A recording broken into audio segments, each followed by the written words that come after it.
Salut les gars, soyez la bienvenue sur la chaîne Liftian. Je sais que ça fait un bon moment depuis qu'on s'est parlé, depuis qu'on a publié une vidéo, mais là on est en train de travailler sur des trucs. Anif était en voyage dernièrement et moi je déménageais, donc on n'avait pas vraiment le temps de parler de ce qu'on voulait parler en temps et en heure. Mais aujourd'hui, comme 2 semaines sont passées, on va seulement faire une revue des 2 derniers chapitres de My Hero en même temps. Comme vous pouvez le voir, j'ai chapitre 364 ici et 363 là. Évidemment, pendant ces 2 derniers chapitres, beaucoup de choses se sont passées, surtout du côté des méchants. Euh, Où est-ce que je peux commencer? Déjà, il y a le fait que le dernier chapitre, ils ont dit que le cœur de Bakugo était complètement en miettes. Ça, c'est quelque chose vraiment qui, qui m'a fait avoir raison, mais qui a été quand même renié avec le dernier chapitre, surtout avec ce que Headshot a fait. Je sais pas, bon, comme je suis déjà sur le sujet, on va parler de ça tout de suite, hein. À mon avis, la mort de Bakugo, c'était quelque chose qui n'était pas, comment est-ce que je peux dire ça, qui n'était pas incroyablement imprévisible, surtout pour moi, parce que, à mon avis, l'histoire de Bakugo a été un peu résolue après qu'il ait dit pardon à Deku dans l'arc qui vient de passer. Et après avoir affronté Shigaraki, c'était pas... Surtout Shigaraki à son état actuel, ce n'est pas du tout surprenant que Bakugo meure. Et c'était super, genre, émotionnel. C'était super frappant parce que c'était un des personnages principaux, quoi. Et à mon avis, même si tout le monde n'était pas d'accord avec sa mort, je suis, je suis indifférent à sa mort, mais c'était quand même quelque chose qui était, genre, impressionnant pour Horikoshi parce que depuis le début du manga, beaucoup de personnages qui étaient très importants ne sont pas morts, quoi. Mais avec Headshot qui arrive dans le chapitre 364, c'était quand même un peu surprenant pour moi, franchement, qu'il arrive à la conclusion qu'il va devenir le cœur de Bakugo pour essayer de le faire revenir en vie. Même si le flashback était quand même, à mon avis, il était quand même un peu court. Parce que Headshot, bien sûr, c'est un personnage qui est là quand même depuis le début. Il était là depuis que Bakugo s'est fait kidnapper par les méchants. Maintenant, il est là. Il redevient un peu important. Je dis entre guillemets parce que il va se sacrifier pour Bakugo. Même si je n'ai pas forcément aimé le choix que Headshot se sacrifie pour Bakugo parce que à mon avis ça enlève un peu les conséquences de l'histoire parce que si Bakugo restait mort, on pouvait se dire qu'il y a la possibilité que les personnages importants comme Deku à la fin de l'histoire peuvent se sacrifier pour le bien de tout le monde, quoi. Mais le fait que Bakugo revienne en vie diminue un peu cette probabilité et réduit un peu le danger que présente un Shigaraki qui se compare à One for All de All Might dans son prime. Et c'est quand même un peu bête pour moi. Si quelqu'un d'autre peut se sacrifier pour sauver d'autres personnages qui sont plus importants. Même si je n'ai pas vraiment aimé le choix de faire revenir Bakugo, j'ai quand même aimé la façon dont ça a été présenté. Pour moi, cet aparté qui est reparti aux États-Unis m'a quand même pris par surprise, mais c'est quand même impressionnant pour moi. Même si je n'ai pas vraiment connecté avec les personnages qui parlaient, mais le message était quand même là, et le message était un avec lequel je suis d'accord. Le message que tout ce qu'ils ont fait n'ont pas été pour rien. Les gens ont établi une base pour l'avenir, quoi. On voit l'image de All Might qui était l'ancien symbole de la paix, un pilier pour le monde entier. Une fois qu'il a perdu son pouvoir, on voit Star Stripe, un personnage qui est relativement nouveau, mais qui a été présenté comme étant un successeur spirituel, actuel dans le monde actuel de My Hero, parce que non seulement elle a une ressemblance à All Might, mais son pouvoir était hyper cool. On voit que elle tend la main à la nouvelle génération, et ce message de se sacrifier pour la nouvelle génération est un que j'apprécie beaucoup, même si c'était un peu bête de le faire pour Bakugo, à mon avis. À part ça, qu'est-ce qui s'est passé? Revenons au chapitre 363 où Shigaraki se présente comme étant super imposant. Franchement, ces deux derniers chapitres étaient vraiment cool pour les méchants, que moi personnellement j'aime beaucoup les méchants de My Hero. On voit que la situation est très critique pour les gentils, pour les héros. Il y a Shigaraki qui se présente comme étant un monstre qui ne peut pas être battu. On voit qu'il est en train de tenir Mirko et Mirko ne peut quasiment rien faire. Elle a même plus son bras, elle n'a même plus sa prothèse pour se défendre. Elle est en train de le mordre carrément. On a Dabi qui, franchement, Dabi, ce chapitre m'a beaucoup impressionné. Je ne suis pas un grand fan de Dabi parce qu'à mon avis, en termes de choix personnel, Dabi aurait pu faire de meilleurs choix pour sa vie. Mais ce chapitre vraiment m'a vraiment, comment dire, j'ai un peu plus apprécié Dabi ce chapitre parce que non seulement, en fait, bon, je vais dire ça comme ça, je suis un grand fan d'Endeavor et j'aime le fait que Endeavor est qui il est et qu'il essaye de se rattraper pour ses erreurs dans le passé qui ont été causées par sa détermination et son envie de se pousser plus loin, quoi. Mon avis, c'est que Dabi, je pense que la raison que je n'aime pas Dabi, c'est le fait que il a la même détermination, il a la même vision de se pousser pour être le meilleur que Endeavor, mais il a utilisé ça d'une façon qui était extrêmement mal guidée. Et il a été extrêmement impressionnant pendant ce chapitre. Surtout le fait que, après avoir vu l'attaque de Shoto une seule fois, il a réussi à la maîtriser et à l'utiliser contre quelqu'un d'autre. Je sais pas qui est le héros qui vient de mourir, mais j'ai pitié pour le pauvre, il a été une victime d'une atrocité contre lui. Skeptique, Skeptique, c'est pas quelqu'un que je considérais beaucoup dans le chapitre, dans tout My Hero, parce que c'était un personnage un peu mineur pendant My Villain Academia. C'était un de nos adversaires, mais j'ai apprécié son message de vouloir contribuer à la mission de Ridestro jusqu'au bout, même si Ridestro, lui, est en train de suivre Shigaraki. Lui vise quand même à se pousser jusqu'au bout. Et après toute cette histoire avec Skeptic, et qu'il a parlé comment ça s'appelle, d'une révolution, quoi. Je sais pas pourquoi, mais quand on voyait les gens qui devaient être protégés, il y a eu un moment où ils se sont concentrés ici sur cette page, sur ces deux personnages.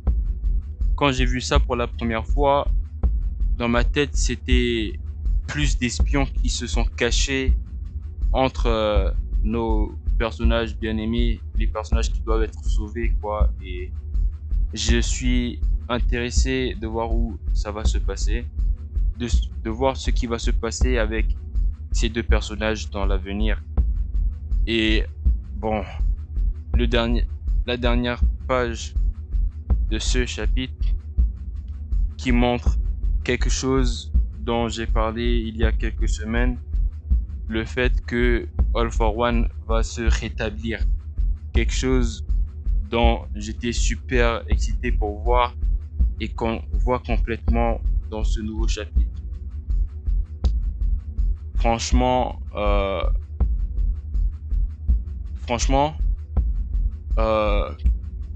All for One, pour moi, comme je sais pas si je l'ai dit récemment, mais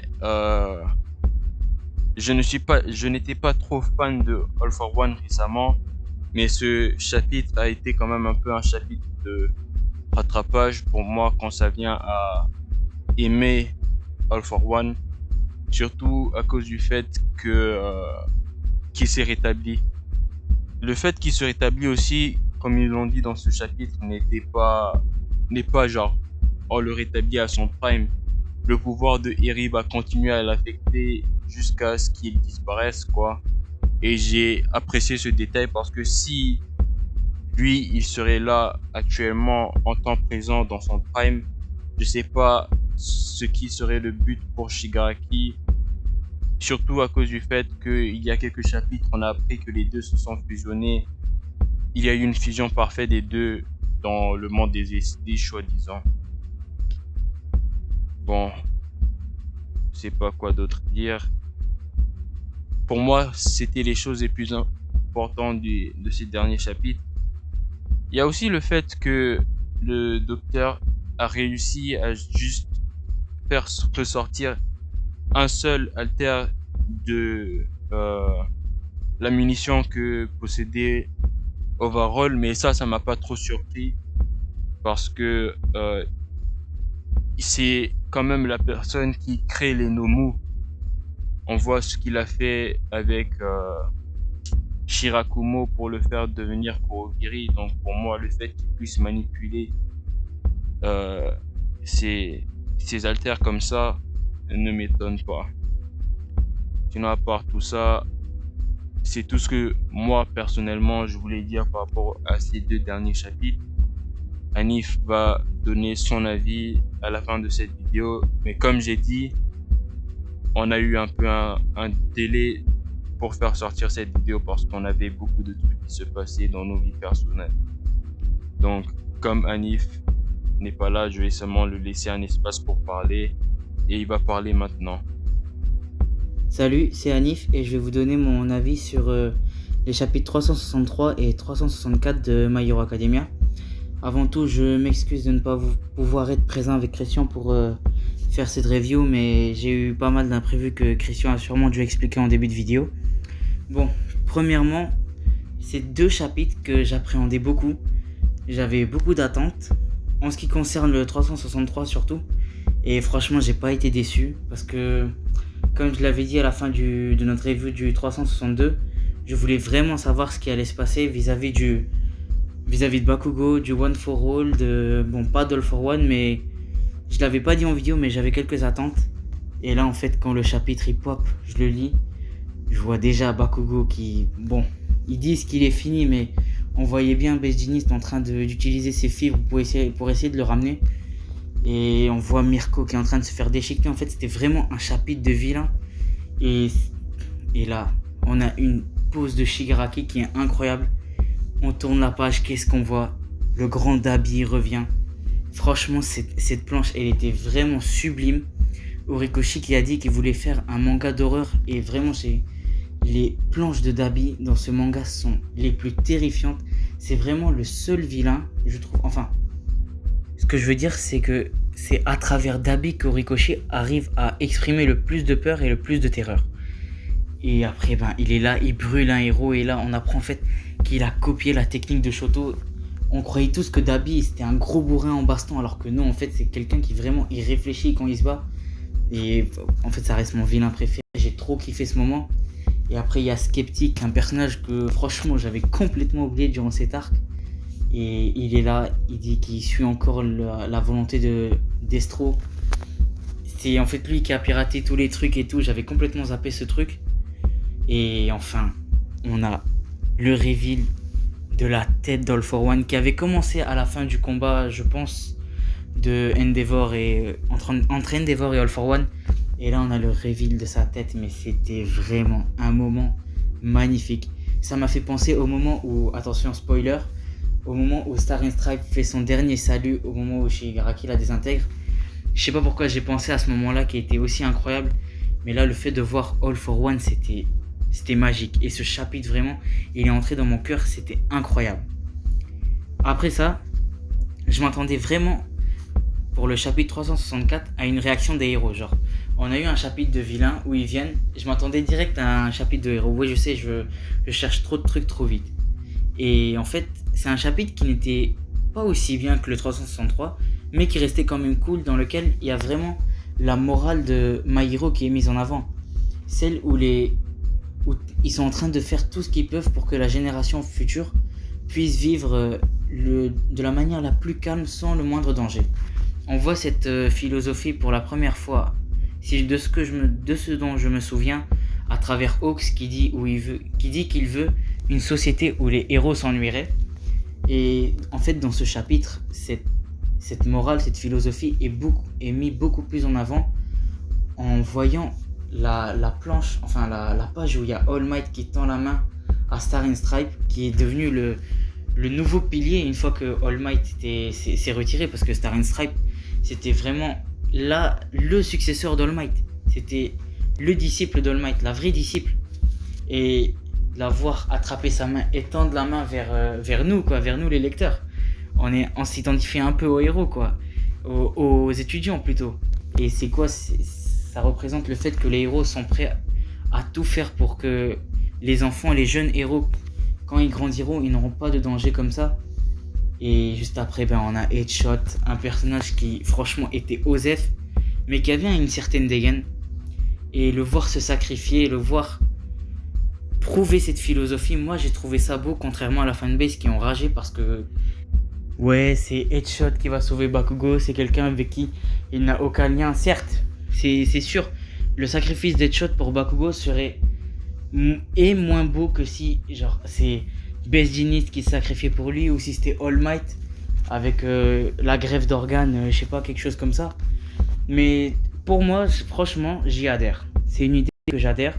Je ne dis pas non. Au moins, Headshot aura un peu de lumière dans cet arc, parce que, comme l'a dit Christian, c'est un héros qui est là depuis très longtemps, mais qu'on n'a pas forcément vu. Il est dans le top 5, il est avant Mirko, et pourtant on a plus vu Mirko parce que Horikoshi devait mettre en avant des personnages féminins, parce qu'il n'a pas fait qu'il n'a pas trop fait dans le monde de My Hero. Quand il l'a fait, il a tué la femme ou il l'a blessée mortellement. C'est vraiment un haineux. Mais moi personnellement, j'ai bien aimé ce chapitre. Il est certes pas au niveau de celui du 364, du 363 et 362, mais j'ai bien aimé cette philosophie de permettre aux jeunes de vivre la plus belle vie. Et je sais pas pourquoi ça m'a fait penser, alors que ça n'a aucun rapport à la philosophie de One Piece qui est la transmission de la volonté. Je sais pas pourquoi, ne me demandez pas pourquoi, peut-être que je délire. Et franchement, pour finir, je dirais que ces deux chapitres étaient vraiment bien. Surtout le 363 qui était vraiment vraiment excellent, un 10 sur 10. Le 364, on a baissé un peu d'intensité, mais ça restait bien. Étrangement, Headshot ressemble beaucoup trop à Mirko, un truc qui m'a dérangé, je sais pas pourquoi, mais je sens qu'ils sont frères et sœurs. Et là, j'attends le prochain chapitre pour voir ce qui va se passer. Et j'espère vraiment que Headshot ne va pas complètement sauver Bakugo, parce que je veux que son sauvetage soit hyper beau. Et il serait hyper beau si ce soit pas Headshot, malheureusement. Ah oui, et j'ai oublié de dire, ça m'a vraiment fait rire le moment où les États-Unis étaient prêts à vendre leur cul à Shigaraki. Franchement, j'avoue c'est vulgaire, mais wesh, ils avaient Star and Stripe, ils l'ont perdu, ils sont prêts à faire la pute. Ça m'a fait trop rire. Bon, sur ce, je vous dis à très bientôt. Et je vais laisser Christian dire le mot de la fin. Bien sûr, on a plus de vidéos qu'on est en train de travailler maintenant actuellement pour pouvoir faire sortir, donc soyez prêts pour la suite, soyez la bienvenue à la chaîne d'Iftian pour ceux qui arrivent pour la première fois. N'hésitez pas à liker, à vous abonner, à donner des commentaires sur vos avis des 2 derniers chapitres. Je sais que je n'ai pas dit spoiler au début, mais je vais le mettre dans le titre de la vidéo, comme ça vous serez prêts et vous sachez déjà de quoi on va parler. Mais à part ça, comme je l'ai dit, n'hésitez pas à liker et à vous abonner. Mettez vos avis dans les commentaires et on va se retrouver pour la prochaine vidéo, quoi.